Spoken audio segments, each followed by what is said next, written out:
सभी अस्सलाम वालेकुम डियर स्टूडेंट्स। आज फर्स्ट ईयर बायोलॉजी के 9वें चैप्टर से एक ऐसा टॉपिक जो थ्योरेटिकल है, लॉन्ग के हवाले से इम्पॉर्टेंट है और इस टॉपिक को लेकर अक्सर स्टूडेंट्स परेशान रहते हैं। लेकिन आज हमने इस टॉपिक को बड़े अच्छे अंदाज में आपके सामने प्रेजेंट किया हुआ है। आप यहाँ से स्क्रीनशॉट ले सकते हैं और बिल्कुल इसी तरीके से लिख सकते हैं, इंशाल्लाह आपके नंबर नहीं कटेंगे।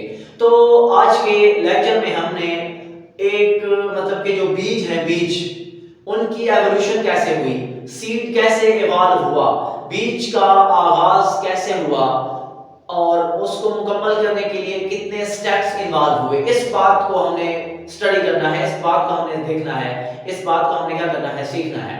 तो सबसे पहले आपको पता होना चाहिए कि जितने भी प्लांट्स हैं जिनके अंदर बीज बनते हैं उनको हम नाम देते हैं स्पर्मेटोफाइट्स का। तमाम पौधे जिनके अंदर बीज बनते हैं, all seed producing plants are called spermatophytes. उनको हम क्या नाम देते हैं, स्पर्मेटोफाइट्स का नाम देते हैं। लेकिन जो अर्लीस्ट प्लांट थे, पुराने वाले पौधे थे, प्रिमिटिव प्लांट थे, उनके अंदर बीज नहीं बनते थे, उनके अंदर बिल्कुल भी बीज नहीं होते थे, वो सीडलेस प्लांट्स थे। लेकिन 365 साल पहले, 365 मिलियन साल पहले उस ड्यूरेशन का नाम देते हैं लेट डिवोनियन पीरियड का। इसके अंदर एवोल्यूशन हुई किस चीज की, सीड की, जिसकी वजह से बीज क्या हुआ, प्लांट्स के अंदर बन गया। तो इसको हमने देखना है कि बीज बनता कैसे है। तो देखें, जितने भी सीड प्रोड्यूसिंग प्लांट हैं पहले मैंने बताया हुआ है उनका हम स्पर्मेटोफाइट्स का नाम देते हैं। और प्रिमिटिव प्लांट्स, पुराने पौधों के पास जो पुराने पौधे थे उनके पास कोई भी बीज मौजूद नहीं था। लेकिन 365 मिलियन साल पहले, जिसको हम लेट डिवोनियन पीरियड का नाम देते हैं, इसके अंदर एवोल्यूशन ऑफ सीड हुई, बीज बना। अब बीज क्या होता है, सीड किसे कहते हैं? दरअसल जो ओव्यूल है, ओव्यूल की जब फर्टिलाइजेशन हो जाती है, जब ओव्यूल को अगर हम इस तरह कह सकते हैं फर्टिलाइज्ड ओव्यूल, उसका नाम देते हैं किस चीज का, सीड का। तो इसके बाद अगर देखा जाए ओव्यूल किसे कहते हैं, एन इंटेगुमेंटेड एंड इंडिसेंट मेगास्पोरेंजियम, एक ऐसा मेगास्पोरेंजियम या एक ऐसा मेगास्पोरेंजिया जिसके अंदर जो है उसके इर्द गिर्द बहुत ज्यादा मजबूती वाली कवरेज मौजूद हो, प्रोटेक्टिव कवरेज मौजूद हो, जिसको जल्दी से तोड़ा ना जा सके, जिसके अंदर पोर्स वगैरह सुराख ना हो, उनको हम नाम देते हैं किस चीज का, ओव्यूल का। तो सीड और ओव्यूल में फर्क ये शॉर्ट क्वेश्चन में आता है। अब ये जो हमने बात की हुई है इंटेगुमेंटेड की, दरअसल जो हमारे पास मेगास्पोरेंजिया होता है, मेगास्पोरेंजिया के ऊपर जो प्रोटेक्टिव कवरेज है, मजबूत कवरेज है, उसका नाम देते हैं इंटेगुमेंट का। और इसके बाद हमने ये पहले थोड़ा सा इंट्रोडक्शन देखा बीज का। अब हम बात करते हैं स्टेप्स की। 6 स्टेप इन्वॉल्व होते हैं एवोल्यूशन ऑफ सीड में। बीज को बनाने के लिए 6 स्टेप्स इन्वॉल्व होते हैं। तो हर एक स्टेप शॉर्ट क्वेश्चन के हवाले से पेपर में आ सकता है और इन स्टेप्स के सिर्फ नाम लिखें। ये 6 स्टेप्स के नाम भी पेपर में एज अ लॉन्ग क्वेश्चन पूछे जाते हैं और पूरा टॉपिक भी नाम में आ सकता है। तो सबसे पहले बात करते हैं पहला जो स्टेप था जिसकी मदद से एवोल्यूशन ऑफ सीड स्टार्ट हुई। तो पहला जो स्टेप हुआ वो आप देखें, उस स्टेप का नाम है एवोल्यूशन ऑफ हेटेरोस्पोरी। जो पहला स्टेप स्टार्ट हुआ उसका नाम क्या है, एवोल्यूशन ऑफ हेटेरोस्पोरी। अब एवोल्यूशन ऑफ हेटेरोस्पोरी क्या है, इसको देखने से पहले एक पॉइंट ध्यान में रखें कि जितने भी पुराने पौधे थे उनके अंदर एक ही तरह के स्पोर बनते थे, उनके अंदर एक ही तरह के स्पोर्स बनते थे, वन टाइप या वन काइंड ऑफ स्पोर्स बनते थे, सेम काइंड ऑफ स्पोर्स बनते थे। उन स्पोर्स का नाम देते थे होमोस्पोर्स का। और वो जो पौधे जिनके अंदर होमोस्पोर्स बनते थे उन प्लांट्स को नाम देते थे होमोस्पोरस प्लांट्स का। और ये प्रोसेस होमोस्पोर्स के बनने का क्या कहलाता है, होमोस्पोरी कहलाता था। लेकिन एवोल्यूशन के बाद जो प्लांट्स थे उनके ऊपर 2 मुख्तलिफ तरह के स्पोर्स बनना स्टार्ट हो गए। पहले एक ही तरह के स्पोर्स बनते थे, अब 2 मुख्तलिफ तरह के स्पोर्स बन रहे हैं। तो 2 मुख्तलिफ तरह के स्पोर्स का बनना कहलाता है हेटेरोस्पोरी। और वो जो स्पोर्स बन रहे होंगे मुख्तलिफ तरह के, उनको हम नाम देते हैं हेटेरोस्पोर्स का। और वो जो प्लांट जिन पर हेटेरोस्पोर्स लगते हैं उन प्लांट्स को हम नाम देते हैं हेटेरोस्पोरस प्लांट्स का। तो सिंपली आपके सामने लिखा हुआ है अर्लीस्ट प्लांट जो थे वो एक ही तरह के स्पोर्स बनाते थे, उनको हम क्या नाम देते थे होमोस्पोरस प्लांट्स का। लेकिन एवोल्यूशन के बाद उनके अंदर मुख्तलिफ तरह के स्पोर बनना स्टार्ट हुए, two different kind of spore बनना स्टार्ट हुए जिसको हम नाम देते हैं हेटेरोस्पोरस प्लांट्स का। वो जो स्पोर्स मुख्तलिफ तरह के स्पोर्स थे वो कुछ छोटे स्पोर्स थे और कुछ बड़े स्पोर्स थे। वो जो छोटे स्पोर्स हैं उनको हम नाम देते हैं माइक्रोस्पोर का, और जो बड़े बड़े स्पोर हैं उनको हम नाम देते हैं मेगास्पोर का। तो माइक्रोस्पोर मेल स्पोर होते हैं और मेगास्पोर क्या होते हैं फीमेल स्पोर्स होते हैं। अब जिसके अंदर ये ऐसी शक्ल ऐसी साख्त जिसके अंदर माइक्रोस्पोर्स बनते हैं उनको हम नाम देते हैं माइक्रोस्पोरेंजिया का, और जिसके अंदर मेगास्पोर्स बनेंगे उनको हम नाम देंगे मेगास्पोरेंजिया। तो पहला स्टेप मुकम्मल हुआ जिसके अंदर दो तरह के स्पोर्स मुख्तलिफ तरह के स्पोर्स बन गए। इसके बाद जो है नेक्स्ट स्टेप की बात करते हैं retention and termination of megaspore with in megasporangia. वो जो मेगास्पोरेंजिया है जिसके अंदर मेगास्पोर पड़ा हुआ है उसके अंदर क्या होता है कि पहले वाले जो प्लांट थे अर्लीस्ट प्लांट थे वो उनके अंदर जो मेगास्पोर्स बनते थे वो उनको गिरा देते थे। लेकिन एवोल्यूशन के बाद प्लांट्स ने क्या किया, कुछ पौधों ने अपने अंदर वो जो मेगास्पोरेंजिया बना मेगास्पोर्स बना है मेगास्पोरेंजिया के अंदर, तो उनको मेगास्पोरेंजिया को उन्होंने पकड़ लिया, रिटेन कर लिया। अब जब रिटेन कर लिया तो उनको गिरने से बचा लिया। चंद मिनट के लिए उन्होंने क्या किया, उनको अपने अंदर पकड़ लिया और एवोल्यूशन के बाद मतलब सबसे पहले वो जो प्लांट्स थे वो अपने अंदर जो उनके अंदर बनता था मेगास्पोर्स मेगास्पोरेंजिया में वो गिरा देते थे। लेकिन कुछ पौधों ने चंद मिनट के लिए अपने अंदर वो जो मेगास्पोर्स थे उनको पकड़ना स्टार्ट किया। लेकिन एवोल्यूशन के बाद वो परमानेंटली तौर पर मुकम्मल तौर पर रिटेन रह गए, बरकरार रह गए किस चीज के अंदर मेगास्पोरेंजियम में, और मेगास्पोर को मेगास्पोरेंजिया के अंदर रिटेन कर लिया गया, गिराने से बचा लिया गया। तो आप देख सकते हैं पहला स्टेप था एवोल्यूशन ऑफ हेटेरोस्पोरी, उसके बाद दूसरा स्टेप है जिसके अंदर मेंटेन रिटेन रखा जाता है, गिर जाने से बचाया जाता है मेगास्पोर्स को। उसके बाद नेक्स्ट स्टेप है reduction to a single megaspore within megasporangium. अब इसमें होता क्या है, वो जो मेगास्पोर्स था अंदर जो मेगास्पोरेंजिया के अंदर मेगास्पोरेंजियम में या मेगास्पोरेंजियम के अंदर वो जो मेगास्पोर्स को रिटेन किया हुआ था, पकड़ा हुआ था प्लांट्स ने, उसके अंदर अब मियासिस होगी।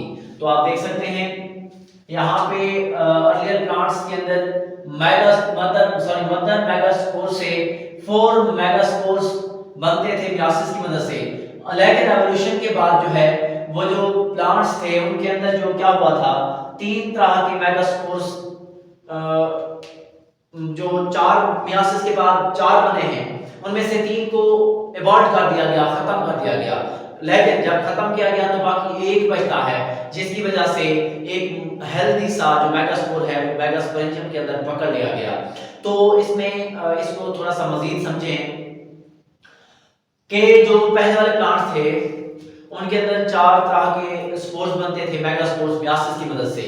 लेकिन जब एवोल्यूशन हुई तो उनके एवोल्यूशन के बाद वो जो 4 तरह के मियोसिस के बाद स्पोर्स मेगास्पोर्स बने थे उनके अंदर जो है अंदर से 4 में से 3 को क्या कर दिया गया, एबॉर्ट कर दिया गया, जाया कर दिया गया। बाकी कितना बचेगा, 1।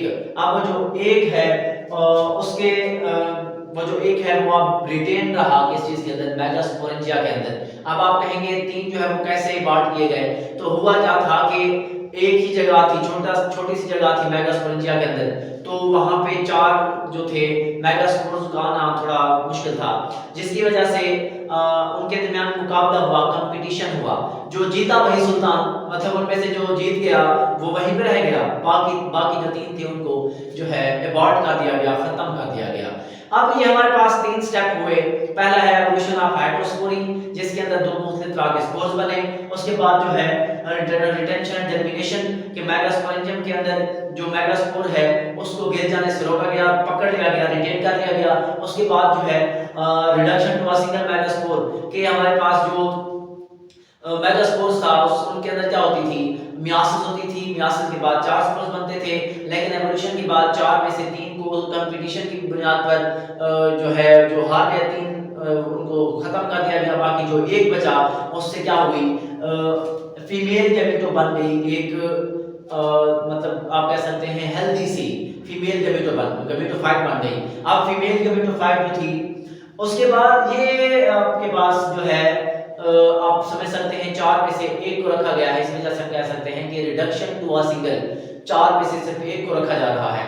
अब नेक्स्ट स्टेप की तरफ चलते हैं। नेक्स्ट स्टेप है formation of protective covering around megasporangia. अब जो मेगास्पोरेंजिया था उसके गिर्द क्या होती है, प्रोटेक्टिव कवरिंग बन जाती है।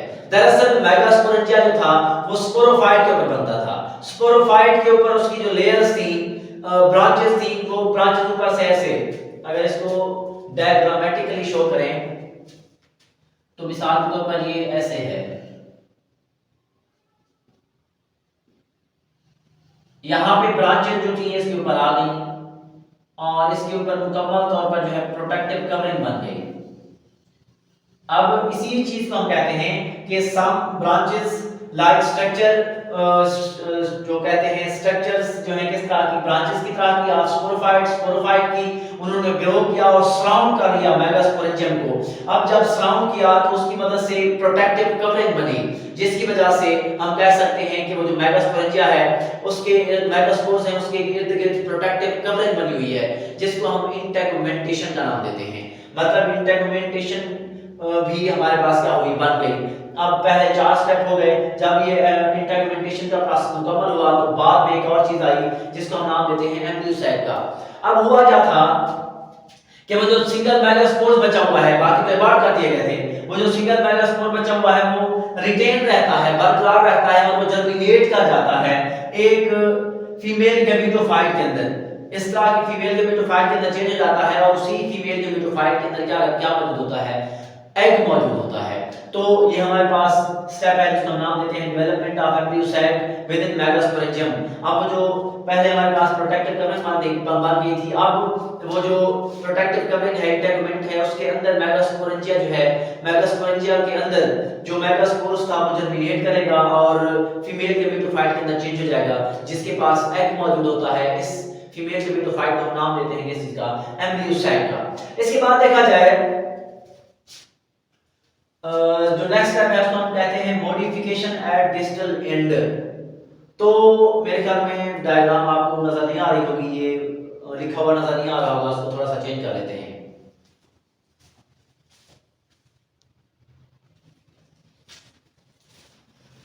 अच्छा भाई, जो नेक्स्ट स्टेप है, लास्ट स्टेप है, इसको हम नाम देते हैं modification at distal end of megasporangium. Modification at distal end of megasporangium.